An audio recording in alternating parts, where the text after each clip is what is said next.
ಮೊದಲನೇ ಪ್ರಶ್ನೆ, ಗರ್ಭಿಣಿ ಮಗು ಎಷ್ಟು ತಿಂಗಳು ಬೆರಳಚ್ಚುಗಳನ್ನು ಅಭಿವೃದ್ಧಿಪಡಿಸುತ್ತದೆ? ಎ 3 ತಿಂಗಳಲ್ಲಿ, ಬಿ 6 ತಿಂಗಳಲ್ಲಿ, ಸಿ 5 ತಿಂಗಳಲ್ಲಿ, ಡಿ 8 ತಿಂಗಳಲ್ಲಿ.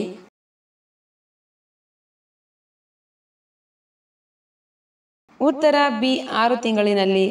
ಎರಡನೇ ಪ್ರಶ್ನೆ, ಮಧುಮೇಹವನ್ನು ಗುಣಪಡಿಸಲು ಯಾವ ಪ್ರಾಣಿಯಿಂದ ಔಷಧವನ್ನು ತಯಾರಿಸಲಾಗುತ್ತದೆ?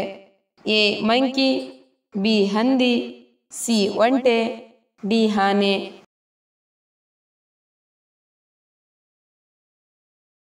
ಉತ್ತರ ಬಿ ಹಂದಿ. ಮೂರನೇ ಪ್ರಶ್ನೆ, ಯಾವ ಪ್ರಾಣಿಯು 6 ದಿನಗಳವರೆಗೆ ಉಸಿರಾಡದೆ ಬದುಕಬಲ್ಲದು? ಎ ಚೇಳು, ಬಿ ಕಪ್ಪೆ, ಸಿ ಕೊಕ್ಕರೆ, ಡಿ ಹಾವು.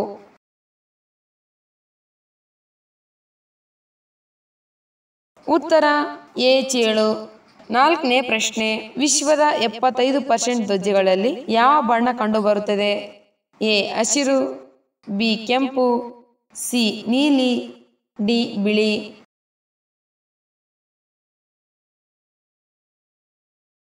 ಉತ್ತರ ಬಿ ಕೆಂಪು. ಐದನೇ ಪ್ರಶ್ನೆ, ರಕ್ತದಾನಕ್ಕೆ ಕನಿಷ್ಠ ವಯಸ್ಸಿನ ಮಿತಿ ಎಷ್ಟು?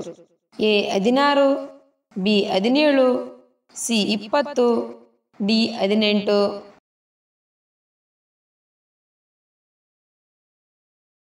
ಉತ್ತರ ಬಿ 18. 16ನೇ ಪ್ರಶ್ನೆ, ಯಾವ ದೇಶದಲ್ಲಿ ಜನರು ಮರಗಳ ಮೇಲೆ ವಾಸಿಸುತ್ತಾರೆ? A Bharat, B Japan, C China, D Indonesia.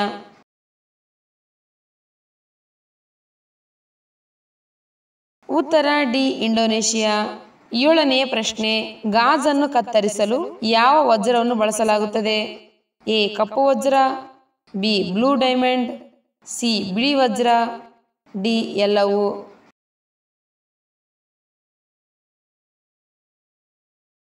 ಉತ್ತರ ಎ ಕಪ್ಪು ವಜ್ರ. 8ನೇ ಪ್ರಶ್ನೆ, ಟೊಮೊಟೊದಲ್ಲಿ ನೀರಿನ ಶೇಕಡಾವಾರು ಎಷ್ಟು? A 50%, B 76%, C 85%, D 95%.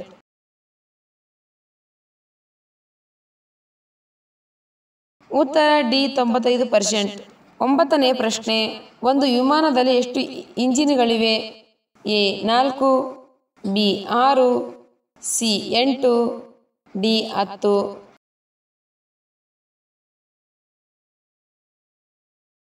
ಉತ್ತರ ಎ 4. 10ನೇ ಪ್ರಶ್ನೆ, ಇಂಗ್ಲಿಷ್ ವರ್ಣಮಾಲೆಯಲ್ಲಿ ಕಡಿಮೆ ಬಳಕೆಯಲ್ಲಿರುವ ಅಕ್ಷರ ಯಾವುದು? A Z, B X, C S, D Q.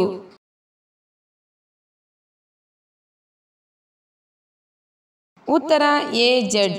11ನೇ ಪ್ರಶ್ನೆ, ಪ್ರಾಚೀನ ಶಿಲಾಯುಗದಲ್ಲಿ ಮಾನವನು ಸಾಕಿದ ಮೊದಲ ಪ್ರಾಣಿ ಯಾವುದು? ಎ ಮೇಕೆ, ಬಿ ಹಂದಿ, ಸಿ ಆನೆ, ಡಿ ನಾಯಿ.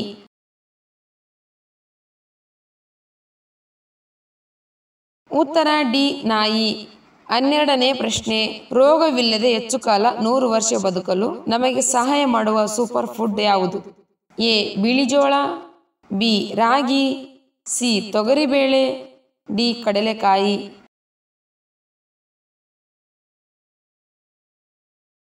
ಉತ್ತರ ಡಿ ಕಡಲೆಕಾಯಿ. ಕಡಲೆಕಾಯಿ ಹೃದಯದ ಆರೋಗ್ಯವನ್ನು ಸುಧಾರಿಸುತ್ತದೆ ಎಂದು ಹೇಳಲಾಗುತ್ತದೆ. ಕಡಲೆಕಾಯಿಯು ಪ್ರೋಟೀನ್, ಕಾರ್ಬೋಹೈಡ್ರೇಟ್ಗಳು, ಆರೋಗ್ಯಕರ ಕೊಬ್ಬುಗಳು, ಫೈಬರ್ ಮತ್ತು ಕೊಬ್ಬಿನ ಆಮ್ಲಗಳ ಅತ್ಯುತ್ತಮ ಮೂಲವಾಗಿದೆ. ಅದು ನಮ್ಮ ದೇಹವನ್ನು ಶಕ್ತಿಯನ್ನು ಒದಗಿಸಲು ಸಹಾಯ ಮಾಡುತ್ತದೆ. ಕಡಲೆಕಾಯಿಯನ್ನು ಮಿತವಾಗಿ ತಿನ್ನುವುದು ಕೆಟ್ಟ ಕೊಲೆಸ್ಟ್ರಾಲ್ ಅನ್ನು ಕಡಿಮೆ ಮಾಡುತ್ತದೆ, ದೇಹದಲ್ಲಿ ಒಳ್ಳೆಯ ಕೊಲೆಸ್ಟ್ರಾಲ್ ಅನ್ನು ಹೆಚ್ಚಿಸುತ್ತದೆ ಎಂದು ಹೇಳಲಾಗುತ್ತದೆ. ರೋಗವಿಲ್ಲದೆ ಹೆಚ್ಚು ಕಾಲ ಬದುಕಲು ನಮಗೆ ಸಹಾಯ ಮಾಡುವ ಸೂಪರ್ ಫುಡ್ ಅಂದರೆ ಅದು ಕಡಲೆಕಾಯಿ. 13ನೇ ಪ್ರಶ್ನೆ, ಯಾವ ಹಣ್ಣು ಕೆಟ್ಟ ಕೊಲೆಸ್ಟ್ರಾಲ್ ಅನ್ನು ಕರಗಿಸುತ್ತದೆ? ಎ ಪೇರಳೆ ಹಣ್ಣು, ಬಿ ಪೈನಾಪಲ್, ಸಿ ದಾಳಿಂಬೆ, ಡಿ ಆಪಲ್.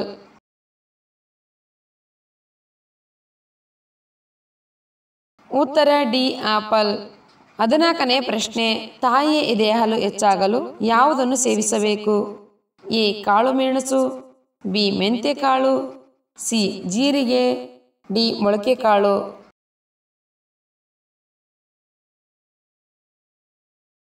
ಉತ್ತರ ಬಿ ಮೆಂತ್ಯಕಾಳು. 15ನೇ ಪ್ರಶ್ನೆ, ಯಾವ ದೇಶದಲ್ಲಿ ಹಾವು ಮತ್ತು ಏಣಿ ಆಟ ಪ್ರಾರಂಭವಾಯಿತು? A China, B India, C Japan, D Pakistan.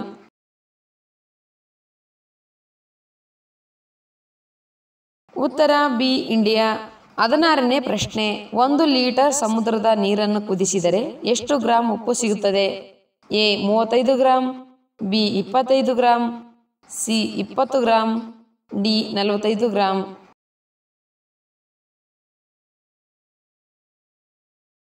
ಉತ್ತರ ಎ 35 ಗ್ರಾಂ. 17ನೇ ಪ್ರಶ್ನೆ. ಯಾವ ಆಹಾರಗಳು ಹೃದಯಾಘಾತಕ್ಕೆ ಕಾರಣವಾಗುತ್ತವೆ? ಎ ಕೊಬ್ಬು, B protein, C carbohydrate, D ಯಾವುದೂ ಅಲ್ಲ.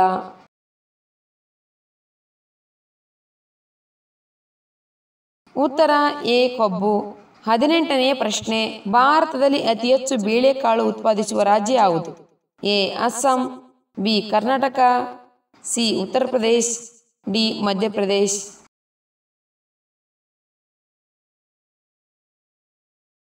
ಉತ್ತರ ಡಿ ಮಧ್ಯಪ್ರದೇಶ್. 19ನೇ ಪ್ರಶ್ನೆ. ಸಾರ್ವತ್ರಿಕ ರೇಡಿಯೋ ಪ್ರಸಾರವನ್ನು ಮೊದಲು ಎಲ್ಲಿ ಪ್ರಾರಂಭಿಸಲಾಯಿತು? A Navadehali, B Chennai, C Mumbai, D Kolkata.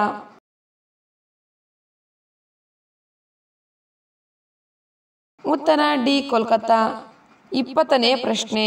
ನಾವು ಬಟ್ಟೆ ಒಗೆಯುವ ಸೋಪ್ನೊಂದಿಗೆ ಸ್ನಾನ ಮಾಡಿದರೆ ಏನಾಗುತ್ತದೆ?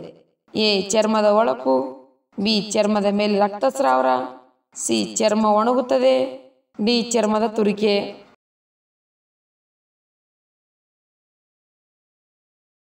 ಉತ್ತರ ಡಿ ಚರ್ಮದ ತುರಿಕೆ. ಚೀನಾದಲ್ಲಿ ಸಾರ್ವಜನಿಕವಾಗಿ ಬಿಡುಗಡೆಯಾದ ಮೊದಲ ತೆಲುಗು ಚಿತ್ರ ಯಾವುದು? A Baahubali, B Malliswari, C Rangasthalam, D RRR.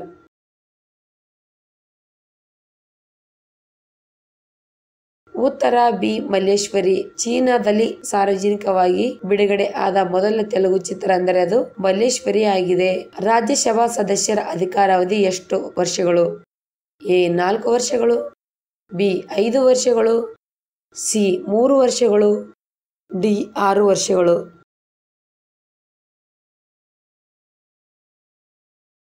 ಉತ್ತರ ಡಿ 6 ವರ್ಷಗಳು. ರಾಜ್ಯಸಭಾ ಸದಸ್ಯರ ಅಧಿಕಾರಾವಧಿ 6 ವರ್ಷಗಳು. ಪ್ರತಿ ಸದಸ್ಯರು 6 ವರ್ಷಗಳ ಅವಧಿಗೆ ಆಯ್ಕೆ ಆಗುತ್ತಾರೆ.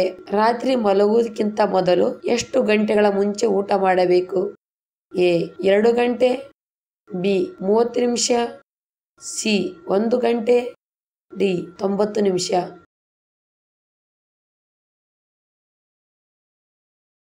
ಉತ್ತರ ಎ 2 ಗಂಟೆ. ಆರೋಗ್ಯ ಚೆನ್ನಾಗಿರಬೇಕಾದರೆ ರಾತ್ರಿ ಮಲಗುವುದಕ್ಕಿಂತ ಮೊದಲು 2 ಗಂಟೆಗಳ ಮುಂಚೆ ಭೋಜನ ಮಾಡಬೇಕು. ಯಾವ ಸಮಯದಲ್ಲಿ ಮನುಷ್ಯನಿಗೆ ತೊಂದರೆ ಆದರೆ ಮೆದುಳಿಗೆ ಹಾನಿಯಾಗುತ್ತದೆ? ಎ ನಿದ್ದೆ ಮಾಡುವಾಗ, ಬಿ ಸೀನುವಾಗ, ಸಿ ಓದುವಾಗ, ಡಿ ಅಳುವಾಗ.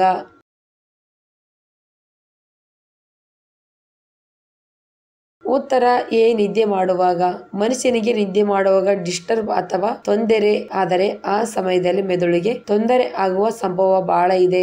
ಆದ್ದರಿಂದ ಆದಷ್ಟು ನಿದ್ದೆ ಮಾಡುವಾಗ ಡಿಸ್ಟರ್ಬ್ ಮಾಡಬಾರದು. ಹೀಗೆ ಮಾಡುವುದರಿಂದ ಮೆದುಳಿನ ಮೇಲೆ ಪ್ರಭಾವ ಬೀರುತ್ತದೆ.